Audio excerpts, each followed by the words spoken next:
Bienvenidos a un programa enfocado en revisar los mejores libros con los cuales usted puede llegar a renovar su mentalidad, sanar sus emociones, transformar sus hábitos de vida y que lo pueden llevar a convertirse en alguien capaz de crecer por sí mismo, es decir, alguien capaz de autoformarse. Mi nombre es Carlos Anzola, autor del libro Autoformación, el hábito secreto de los grandes líderes. Cada semana examino a fondo un libro que tiene el potencial de cambiar nuestro rumbo. No quiero que pierda el tiempo con libros pésimos, quiero verlo crecer, alcanzar metas y ser un mejor líder. Por eso, semana tras semana comparto experiencias que he vivido con diferentes libros que me han encaminado a crecer, que me han inspirado y que me han llevado a un nivel de vida diferente.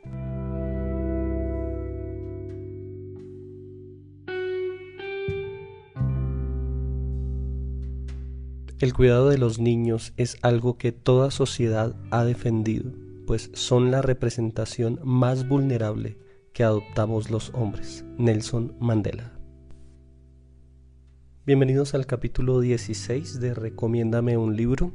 Esta semana vamos a estar examinando el libro Señor, que mis hijos te amen, del autor y conferencista Rey Matos. Bueno, creo que una de las áreas más importantes en nuestra vida son nuestros hijos. La experiencia de ser padres es una experiencia maravillosa y sin igual, y creo que ninguno de nosotros deseamos fracasar en esa tarea de ser padres. Es por eso que esta semana deseo que abordemos este libro y lo podamos ver en algunos de sus aspectos más importantes para que nos llevemos un panorama de lo importante que es este libro y las enseñanzas que tiene para nuestras vidas en la labor de ser padres. El capítulo 1 se titula El Ministerio Supremo de la Familia. Aquí el autor habla de Malaquías 4:5, donde dice: He aquí yo envío al profeta Elías antes que venga el día del Señor grande y terrible. Él hará volver el corazón de los padres hacia los hijos y el corazón de los hijos hacia los padres, no sea que yo venga y hiera la tierra con maldición. En este capítulo introductorio, Rey Matos nos habla de cómo el ministerio más importante para nuestras vidas debe constituirse en nuestros hijos. Obviamente, la base de ese amor por nuestros hijos es nuestra relación con nuestra pareja, pero que para nosotros, como personas que servimos a Dios, debe constituirse en una de las prioridades más importantes de nuestra vida. Tener una familia conforme al corazón de Dios, tener unos hijos que realmente amen al Señor y que sean encaminados en los principios del Señor. El capítulo 2 se titula No hay profeta en su propio pueblo. Y el autor aquí cita a Marcos capítulo 6 versículo 4, donde dice: Y Jesús dijo: No hay profeta sin honra, sino en su propia tierra y entre sus parientes y en su casa. Él nos dice que este versículo se ha constituido en el principal argumento para ver a los hijos mal y verlos desviados sin que muchas personas se sientan culpables. Y es verdad, es un versículo que Jesús lo citó en un contexto donde él estaba siendo rechazado por su propio pueblo, pero que en ninguna forma puede constituirse para nosotros los padres cristianos en un argumento para decir que está bien que nuestros hijos no reciban nuestro liderazgo o que nosotros no podamos ejercer una influencia sobre nuestros hijos. No podemos tomar versículos como estos para decir: bueno, Jesús lo profetizó, mis hijos no van a recibir mi liderazgo y yo no voy a tener autoridad frente a mis hijos. Hay un capítulo de Génesis capítulo 17, versículo 1 al 9, que cita aquí el autor, donde habla de Abraham y dice que Dios le promete a él que su descendencia será como las estrellas del cielo. Le dice: serás padre de muchedumbre de gentes, no se llamará tu nombre Abram, sino Abraham, porque te he puesto por padre de mucha gente, te multiplicaré en gran manera. Dios le da una promesa acerca de la descendencia que vendrá después de él, y le dice que te daré una descendencia, una tierra, y Dios le da promesas muy especiales a Abraham. Y algo que Dios le enfatiza aquí es que él va a tener una familia y sobre todo le enfatiza que va a haber bendición en su familia. Aquí en esta parte, Rey Matos nos habla cómo nuestros hijos observan cómo nosotros tratamos a Dios y cómo Él nos trata a nosotros. Observan cómo tratamos el ministerio, cómo hablamos del ministerio en casa y cómo nos relacionamos nosotros con Dios. Y es uno de los primeros pilares que quiere dejar en claro el autor, es que es nuestra responsabilidad el introducir a nuestros hijos en una relación con Dios. Es decir, en la misma relación que nosotros mantenemos con Dios, poderlos encaminar a ellos. Abraham pudo decir en el siguiente capítulo 18 de Génesis, versículo 19, que Dios sabía, Dios conocía lo que él haría para encaminar a sus hijos en conocer a Dios. Dice este versículo, porque yo sé que Abraham mandará a sus hijos y a su casa después de sí, que guarden el camino de Jehová, haciendo justicia y juicio, para que haga venir Jehová sobre Abraham lo que ha hablado acerca de él. Es decir, que si nosotros logramos ganar el corazón de nuestros hijos y conducirlos a Dios, eso automáticamente traerá bendición sobre nuestras vidas. Dios nos bendecirá cuando nosotros logremos llevar nuestros hijos a tener una relación personal con Dios. Desde que nacen es una batalla por conquistar el corazón de nuestros hijos. Hace algunos años yo leí un libro que se llamaba así precisamente, Cómo conquistar el corazón de su hijo. Y en este libro algo que aprendía es que en el mundo hay muchas cosas que tratan de conquistar el corazón de mi hijo y que yo como padre debo competir con el mundo y dar un alto nivel en mi amor hacia mi hijo, en llenar el corazón de mi hijo para poder así conquistarlo. Y precisamente es lo que Dios vio en Abraham. Dios le dijo a Abraham, yo te voy a dar una descendencia y te la voy a dar con toda la bendición, porque yo sé que tú vas a hacer que tus hijos se acerquen a mí, tú los vas a guiar a mí. Dios tenía toda la seguridad que Abraham iba a conducir a sus hijos de una manera excelente y que va a ser un excelente ejemplo de relación con Dios. El capítulo 3 se titula Los padres, la imagen de Dios. Desde que nacen nuestros hijos, nosotros somos lo más parecido a Dios que ellos tienen. Ellos dicen, Dios es como papá, Dios es como mamá. Muchos creen que las prácticas religiosas o espirituales dentro del hogar son lo más importante, pero no. Ellos nos pueden ver orar, leer la Biblia, predicar, aconsejar. Nuestros hijos nos pueden ver en todas estas prácticas religiosas, pero si a la vez nos ven gritar, incumplir promesas, poner el ministerio incluso por encima de sus necesidades personales, nos ven tal vez murmurar de otras personas, tratar mal a nuestra pareja, eso solo está haciendo que creemos pequeños fariseos en nuestra casa. Porque ellos van a relacionar ok, así es que debe ser un cristiano. Usted como padre es responsable de la imagen que sus hijos desarrollen de Dios. Rey Matos dice que cuando nació su primer hija, él prácticamente tuvo un nuevo nacimiento porque sintió el peso de la responsabilidad de ser mejor cristiano al ver a su hija. Para él fue prácticamente un nuevo comienzo en su vida cristiana porque tomó determinaciones, hizo cambios profundos en su carácter porque él sabía que ese tipo de carácter que tenía en ese instante no le iba a servir para esta nueva etapa que él estaba asumiendo como padre. Una cosa es hacer un altar familiar o un culto familiar con los hijos y otra, fomentar en ellos intimidad, que vean amistad con mi esposa, que vean hábitos de respeto, hábitos de perdón dentro del hogar.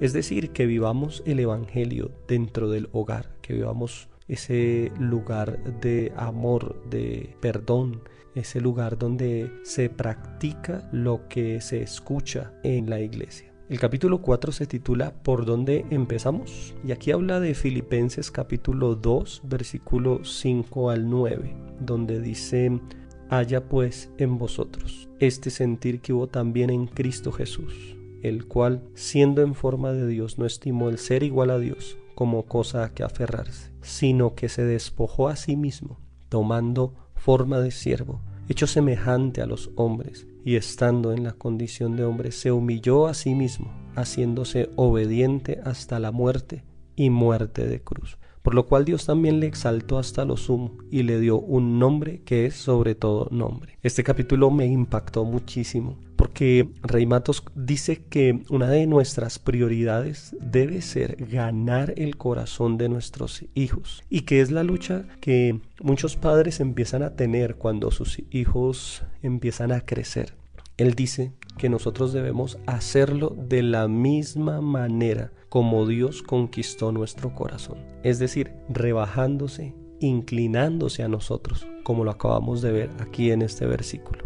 Él habla de un método y él dice, usted tiene que acercarse a sus hijos en la etapa en la cual ellos se encuentren. Entonces él nos dice, recuerde la etapa en la cual se encuentra su hijo o su hija y trate de recordar por un momento lo que usted sentía y las necesidades que usted tenía. Es un poco difícil porque la mayoría de padres vivimos en un mundo de adultos, en el mundo de, no sé, del dinero, de pagar cuentas, de nuestra empresa, pero no en el mundo de un niño, ni de un adolescente, ni de un joven. Y lo que él nos aconseja precisamente en este capítulo es usar el método que usó Dios para conquistar nuestras vidas, descender de su trono, ponerse en nuestros zapatos, encarnarse y mostrarnos el camino que debíamos seguir, y nos acercó al Padre. Dice que luego debemos buscar formas de acercarnos a nuestros hijos, bajar a su mundo de niño, bajar a su mundo de preadolescente, a su mundo de adolescente, y hacernos, como dice Pablo, joven al joven, niño al niño. Allí en 1 Corintios 9:22, Pablo menciona esto, que él se hizo débil a los débiles, gentil a los gentiles, judío a los judíos, para ganar a mayor número. Luego el autor nos dice que cuando estemos allí, en su mundo, en medio de lo que ellos piensan y hacen, podemos brindarles consejos gratis. En medio de conversaciones casuales, podemos influenciarlos, sembrar semillas de bendición en sus vidas. Es muy diferente obligar a un niño y decirle tienes que orar, tienes que leer la Biblia, tienes que ser bueno, pero nosotros no veremos muchos resultados si lo único que hacemos con nuestros hijos es eso, direccionarlos, señalar sus errores, regañarlos, criticarlos y corregirlos todo el tiempo.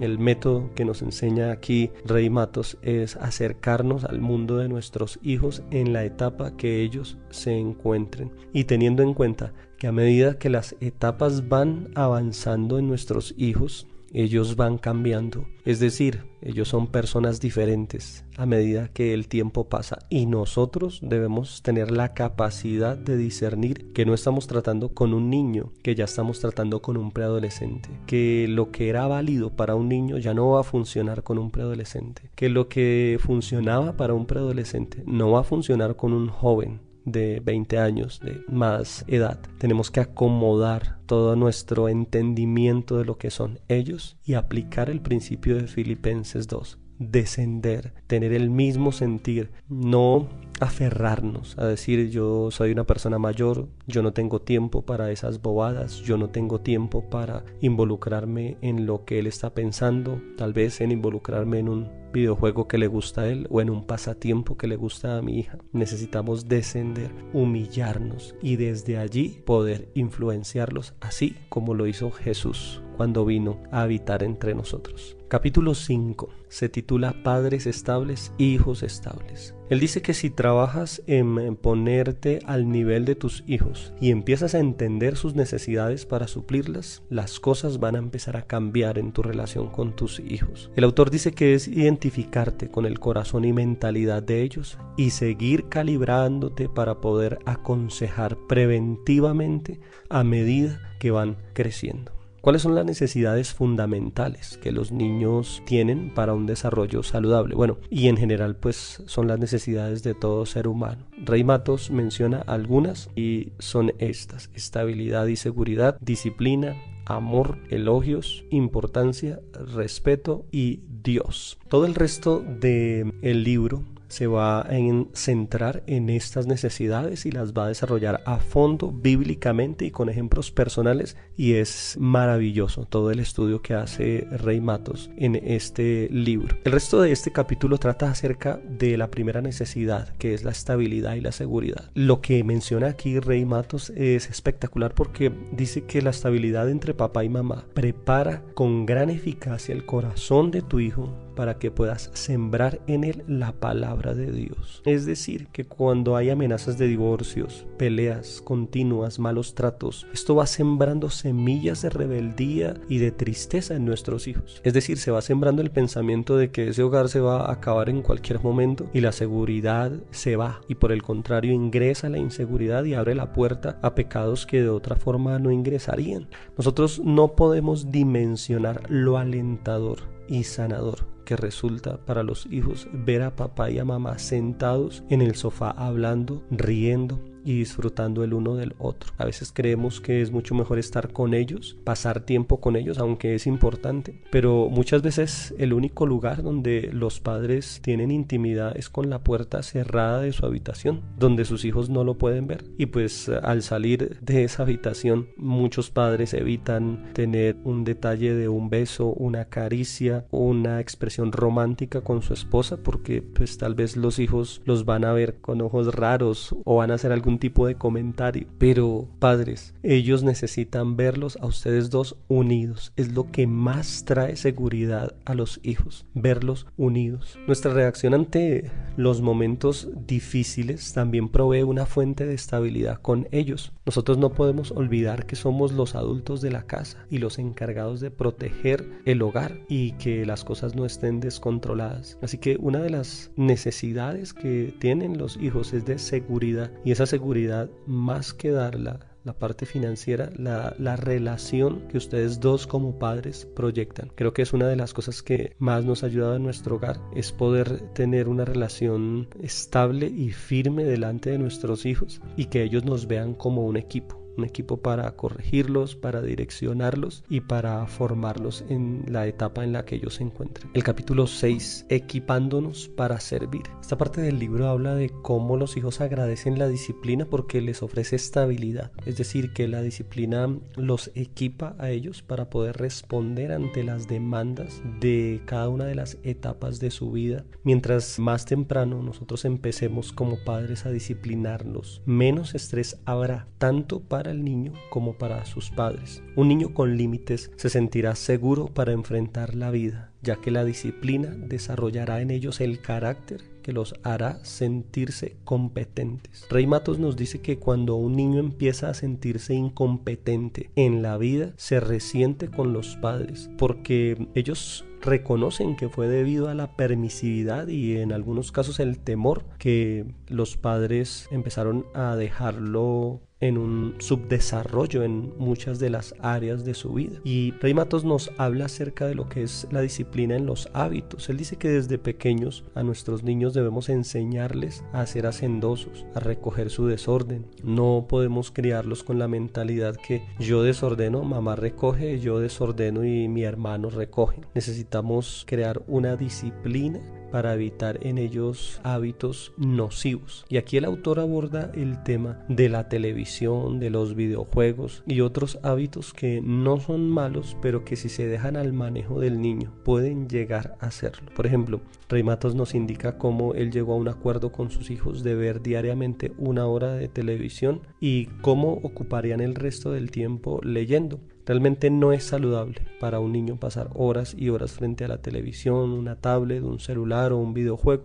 Y cuando este tiempo se puede ocupar en otras actividades, como por ejemplo leyendo o aprendiendo algo. Personalmente para mí ha sido una lucha poder encaminar cada uno de estos hábitos, y personalmente aprendí mucho en este aspecto porque me dio algunas pautas sobre cómo direccionar a mis hijos y sobre cómo ocupar algunos espacios que siempre quieren ser ocupados por cosas como la televisión o unas actividades que son pasivas y que en realidad no están enriqueciendo la vida de nuestros hijos. El problema, dice el autor, es que estas actividades demandan tiempo. O sea, estar pendiente de nuestros hijos demanda tiempo. Si usted tiene otras prioridades más altas que sus hijos, dice Rey Matos, definitivamente no podrá dedicar tiempo a leer, a salir al parque o a practicar algún deporte con su hijo. Lo más fácil es dejarlos frente a un aparato y que el aparato los entretenga, y bueno, es en cierta manera, entre comillas, beneficioso para uno como padre tener el hijo quieto, callado y sin ningún problema, pero es un engaño lo que estamos haciéndonos a nosotros mismos al dejar a nuestros hijos en esa posición de autómata y dedicando nuestro tiempo a otras cosas que sabemos que pueden ser importantes, pero que no hay nada más importante que sembrar tiempo de calidad en nuestros hijos. Aquí también Rey Matos habla de aplicar la disciplina en los hijos, pero respetando la personalidad de cada uno, es decir, entender que cada hijo es diferente y que algunos vienen con algunas ventajas, algunos vienen con algunas cualidades en su carácter que es más fácil direccionarlos, pero que cuando uno entra en ese contacto con ellos va a ir detectando qué es lo que ellos necesitan. Si uno se aleja, definitivamente va a tratar de direccionar al hijo de la manera incorrecta. Él nos dice que no debemos tratar a nuestros hijos por igual, que debemos atender el consejo de la Biblia de cómo disciplinar a nuestros hijos. En este aparte, el pastor Rey Matos habla de un tema fundamental, y es en los hábitos de nuestros hijos y en el hábito de tener una vida devocional. Él dice que la razón por la cual muchos cristianos no crecen es debido pues precisamente a la indisciplina en su vida devocional, y es que cuando hay escasez en la autoformación en el área de los hábitos espirituales como leer la Biblia y la oración, pues nuestros hijos van a captar eso. Realmente nuestros hijos van a ser afortunados si los instruimos desde pequeños en los hábitos devocionales, pero es algo que ellos primero tienen que ver en nosotros como padres, ese hábito de autoformación. Otro tema crucial que se aborda en este capítulo es el tema de Proverbios, capítulo 22, versículo 15, donde dice: la necedad está ligada en el corazón del muchacho, mas la vara de la corrección lo alejará de él. Proverbios 29, 15 dice: la vara y la corrección dan sabiduría, mas el muchacho consentido avergonzará a su madre. El uso de la vara y de la corrección física es un tema controversial en estos tiempos, debido a que el uso de la violencia con niños es algo que en algunas culturas es inaceptable, y que psicológicamente también hay bastante apoyo en ideas que no aconsejan el uso de objetos contundentes para corregir al niño. Mi opinión en este aspecto es aceptar las dos ideas. Tanto la Biblia como los estudios psicológicos actuales nos brindan un equilibrio perfecto en cuanto a lo que se debe corregir en nuestros hijos. Es decir, podemos usar la vara, pero algo que yo he visto en mi práctica del uso de la vara es que cerca de el periodo de los 5 años fue más o menos el límite en el cual con mi hija Mariana, que tiene 6 años, y Juan José, que tiene 11, fue el límite en el cual tuve que usar este recurso, y lo tuve que usar en contadas ocasiones. Se debe usar de una manera muy práctica, de una manera muy sabia, debido a que el hecho de usarlo una sola vez bajo parámetros de no dañar la estima del niño, hacerlo en sus sentaderas y no en otra parte de su cuerpo, hacerlo con el motivo correcto de corregir actos de rebeldía abierta, sienta un precedente que en mi caso hace que el uso de este método se haya visto cada vez más disminuido, y con el tiempo es reemplazado por acuerdos, diálogos con el niño, que pueden ser el método para obtener cambios en él.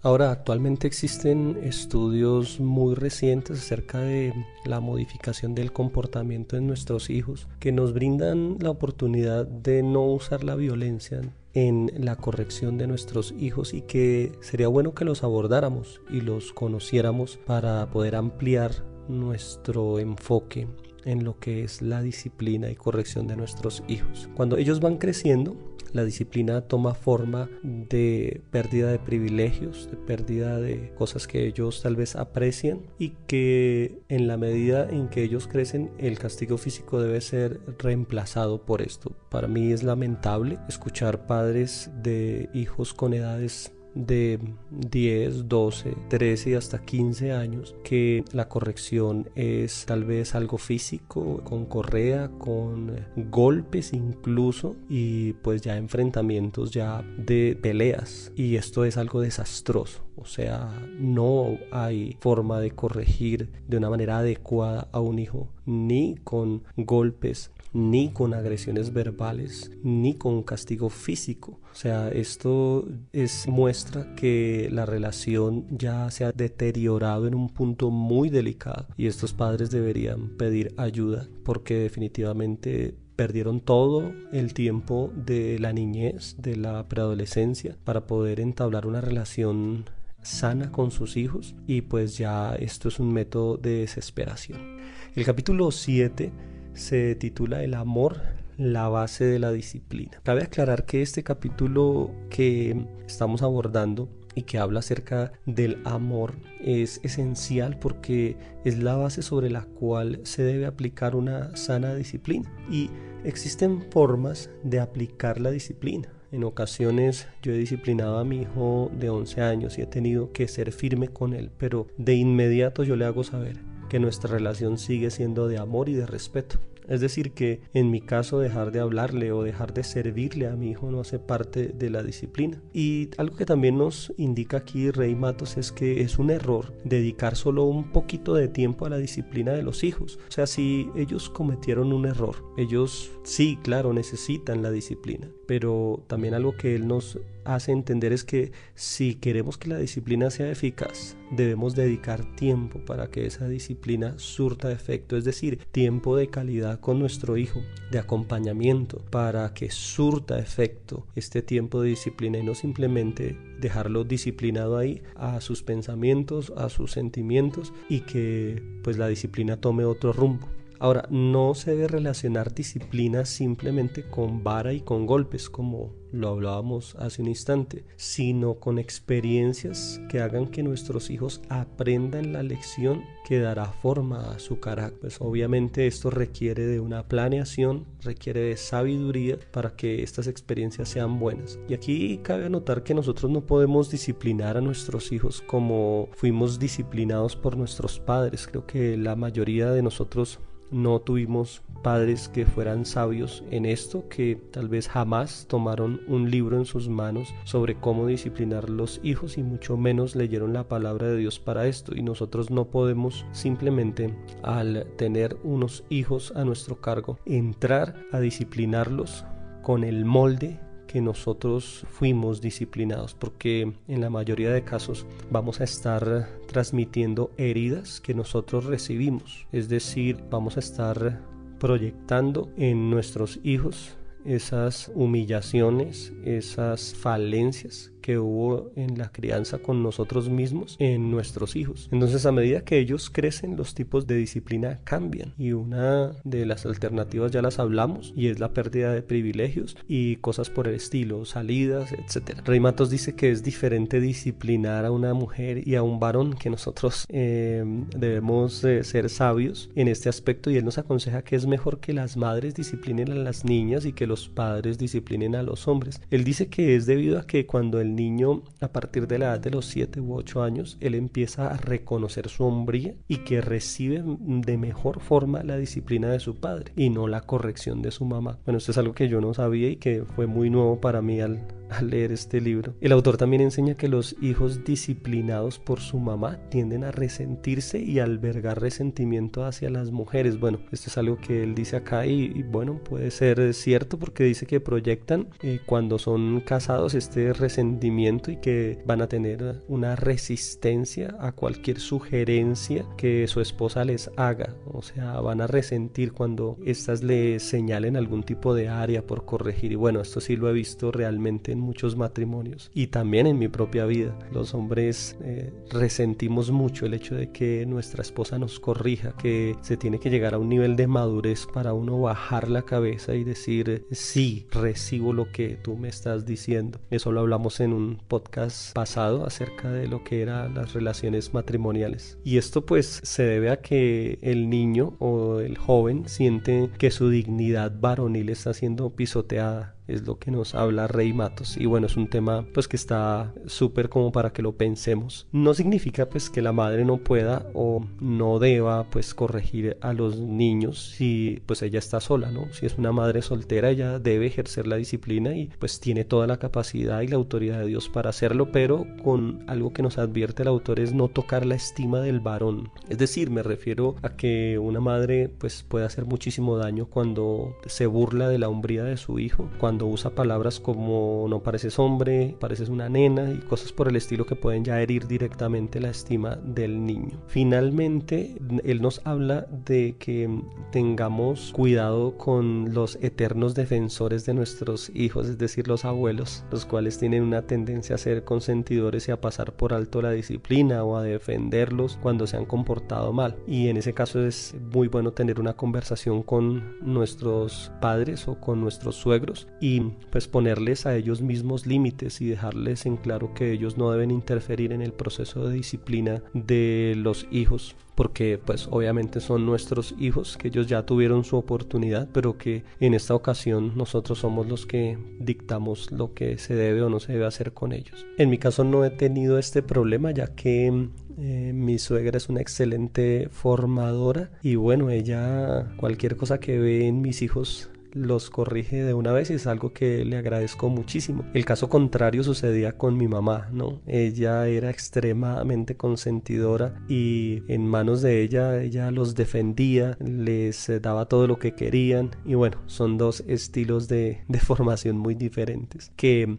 pues obviamente se ven reflejados en lo que somos nosotros como hijos. El capítulo 8 habla de el amor. Dice, no es obvio el amor. Y él habla de la necesidad de afecto físico, lo cual tiende, dice él, a prevenir la inmoralidad sexual en los hijos, la promiscuidad. Debido a que en muchos hogares los abrazos, los besos, las caricias hacia los hijos son algo que no se ve en muchas ocasiones y que algunos padres tienen algún tipo de prevención por el hecho de que los hijos sean afectuosos y que cuando son niños pues es muy natural tal vez abrazarlos, besarlos, pero ya cuando pasa el tiempo se tiende a tener una relación más seca y más lejana y el autor dice que por el contrario es cuando más se necesita este afecto, esta cercanía para que ellos no estén buscando en relaciones ilícitas este afecto y este deseo que tiene el ser humano de sentirse amado, de sentirse protegido. El capítulo 9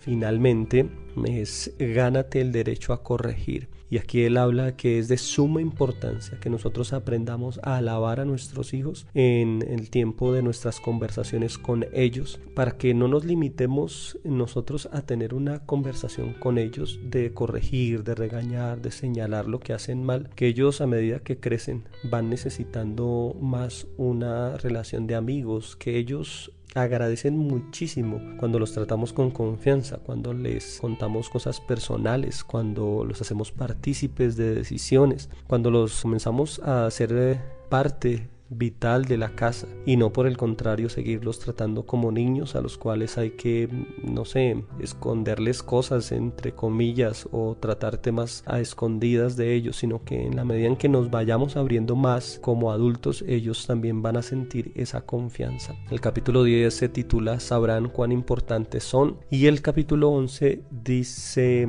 Señor, que mis hijos te amen. Bueno, este es el final de este maravilloso libro. Personalmente aprendí muchísimo, personalmente este libro me dejó muchísimas enseñanzas. Me gustaría que todos por favor lo leyeran. Es extraordinario porque pues nos da unas bases fundamentales para que podamos ser excelentes padres, para que no fracasemos en esta labor que tenemos por delante y es de ser padres. Tenemos la gran responsabilidad de tener vidas a nuestro cargo, personas que si hacemos mal las cosas van a reproducir muy probablemente todo esto, pero que si hacemos bien las cosas, Dios, como le dijo a Abraham en Génesis capítulo 17, va a traer bendición sobre él. Creo que es una de las cosas que más me impactó de este libro, el hecho de saber que si yo hago mi labor como padre de manera excelente, Dios va a traer bendición sobre mi vida. Es decir, que Dios está muy pendiente de cómo desarrollo yo mi labor como padre, para por medio medio de esto añadir y traer más y más bendiciones a mi vida. Espero que les haya gustado este podcast del día de hoy. Vamos a seguir tratando temas que le ayuden, temas que le aporten y que podamos seguir edificando nuestras vidas en la palabra de Dios. El próximo libro que vamos a estar abordando es algo que nos han pedido y es acerca del tema de cómo hablar de sexualidad con nuestros hijos, un tema fundamental. Y les traigo un librazo que es espectacular, que me ha servido a mí muchísimo y que sé que les va a ayudar a ustedes muchísimo. No se pierdan el próximo podcast. Vamos a hablar de sexualidad, cómo abordar el tema de sexualidad con nuestros hijos. Que pasen una excelente semana y hasta una próxima oportunidad.